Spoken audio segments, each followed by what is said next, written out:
Unang-una, kumusta po ba yung karanasan, no? Kasi nung huli tayo nag-usap bago po mag-start yung impeachment trial, sabi nyo, you were also brushing up on your, tawag dito? Tawag dito, on your practice, di ba? Dahil matagal na kayong Yeah. nahinto Oh, eh. Kumusta yeah. ba experience na kumarap muli kayo sa korte?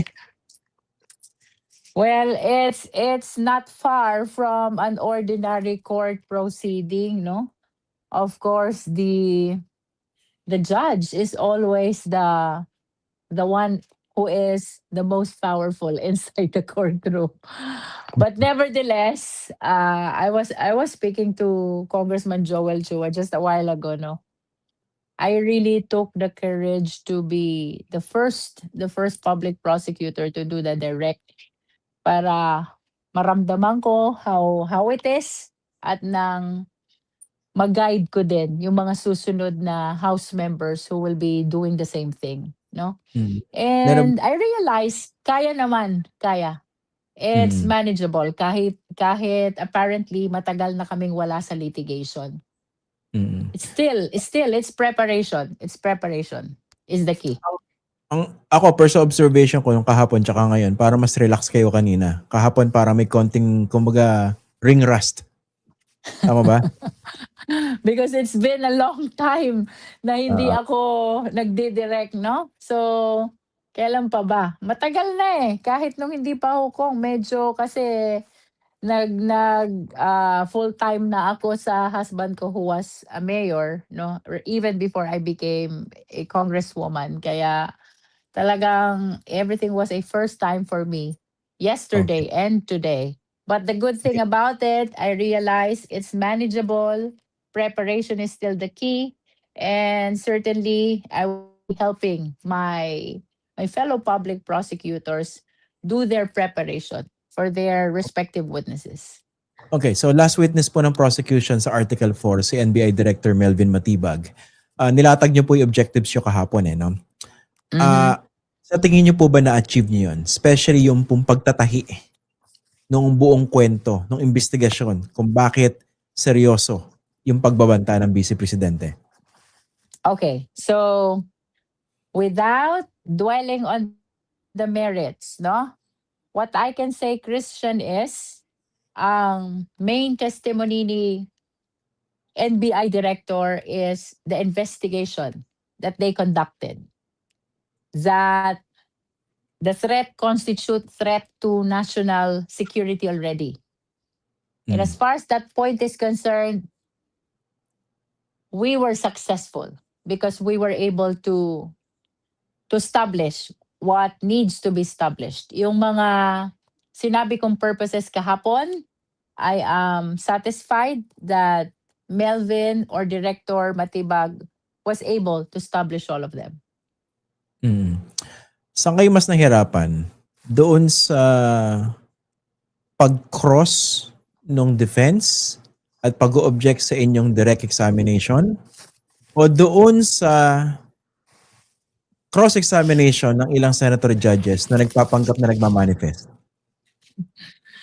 I invoke my right to remain silent. Okay. Mukhang, Fair enough. mukhang incriminating yung tanong mo, Your Honor. Akala ko asked and answered. Okay. Pwede. I understand. Actually, ako na lang mag-explain mamaya, no? Kung ano ba yung mas mahirap sa isang impeachment court, no? Kasi kitang-kita naman talaga yung biases ng ilang mga senator judges dyan. Kaya ang tawag ko nga sa kanila ay defense judges. Pero sige, pag-usapan po natin itong si Arturo Las Cañas. Bakit ba ginamit nyo yung kanyang affidavit which was dismissed as a piece of paper by the defense? At katakot-takot yung pag-question dito ni na Pia Cayetano at saka nitong si Robin Hood Padilla. Okay, ganito gawin natin, Christian, no? Let us remove Arturo Las Cañas muna dito sa question mo sa akin. There are two scenarios when a document may be presented in court. One scenario is you wanted to prove the contents of the document. you call that documentary evidence, no? The other scenario is you just wanted to prove that it was part of an investigation. In that case, part siya ng oral testimony ng witness. So, In the ginamit niya yung latter second. case, walang issue dyan whether notarized or hindi, whether original or Xerox, whether signed or unsigned, it's not an issue. Because you are presenting that piece of paper not as documentary evidence, but as part of testimony of the witness, without specific reference Okay, to the okay. affidavit of Arturo Las Cañas. If that were the case, anong value nun? Doon sa testimony, let's say, ng isang Melvin Matibag? Well, it only proves na naging bahagi siya ng pag-aaral ng ahensya na nagsuri nitong dokumentong ito as part of the investigation. Pero hindi ibig sabihin na pinaniniwalaan yung mga nakalagay sa dokumento na yon na unauthorized. That is correct. That is Okay. correct. Kahapon kasi, nung tinatanong kayo dyan ni Senator Pia Cayetano, at she sounded very irritated. And then she cut you off, no? Hindi na kayo pinasagot. Yung sabi niya, anong tawag doon? No something? Diba nag-attempt kayo, no? Na Not sumagot? really. Not really. Oo. Yeah. What was going through your mind nung binara kayo ng senator judge? Well, mahirap kapag ka ang nagre-raise ng question is senator judge because you are not at par, no? Yeah. Unlike kung kapwa mo counsel, equal lang kayo, 'di ba? Of course, we know that the senator judge is the one who will be deciding on the case and we're supposed to be parties, no? There are a lot of questions which are hard to answer by a mere yes or no. And that is why kanina when the other senator judge was attempting to do the same, talagang sumagot na akong I really cannot answer a yes or a no without qualifying my stand, no? Mm. Especially, you know how complicated, how sensitive, and how significant the issues in this impeachment trial are, di ba? And you are, of course, representing the institution, the House of Representatives, and the Filipino people. It is very hard if you will be deprived of your opportunity to explain your position.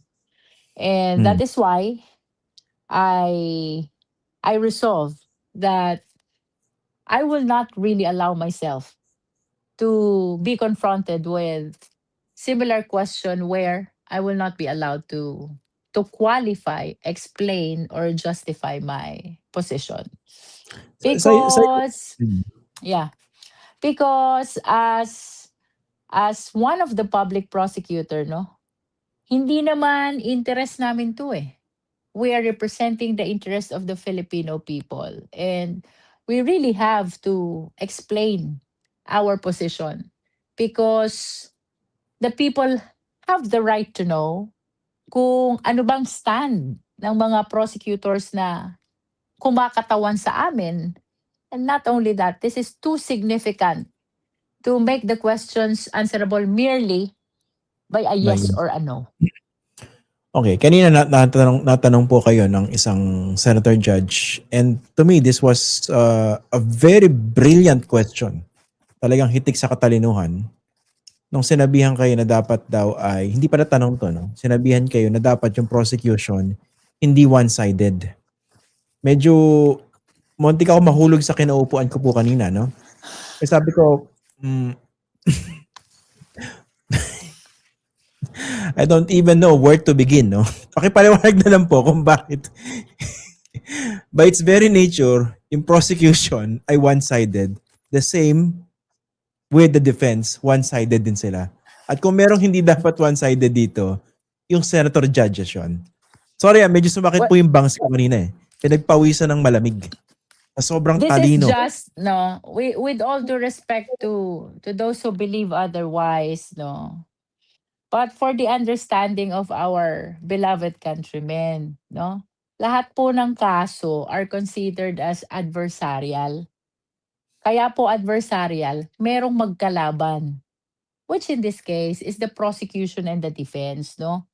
Magkalaban po sila in the sense na magkaiba sila ng posisyon. While the prosecution is tasked to prosecute or establish the case, patunayan na guilty ang nasasakdal, no? Ito namang defense, ang position nila is patunayan na inosente. In other words, taliwas na taliwas ang posisyon ng prosecution at ng defense. And by its very nature, naturally, bias ang prosecution for the prosecution at bias ang defense for the defense, no? It is natural because it is adversarial. Ang sabi ko nga in my in our press con kanina, mas nakakapagtaka kung magiging neutral ang prosecution. At lalong nakakapagtaka kung ang aming ididepensa ay ang respondent, no? Because naturally, we are biased in favor of the prosecution. Prosecution is for the prosecution and defense is for the defense. Natural lang po na bias because this proceeding is adversarial. Taliwas po ang posisyon ng defense at ng prosecution. And if indeed, meron mang kailangang maging neutral, of course, under the rules, napakaliwanag, the senator judges must exercise cold neutrality, political neutrality, ang sabi sa Senate rules on impeachment. Does it frustrate you that Tagalogin ko na lang po, no? Hindi po ba kayo parang nadidismaya, frustrate na itong bagay na napaka-basic, napaka-simple, na hindi mo naman kailangan maging senador o isang kongresista para maunawaan ito, kailangan pa ipaliwanag? Self-incriminating, Your Okay. Honor. Noted. The answer is noted. Okay.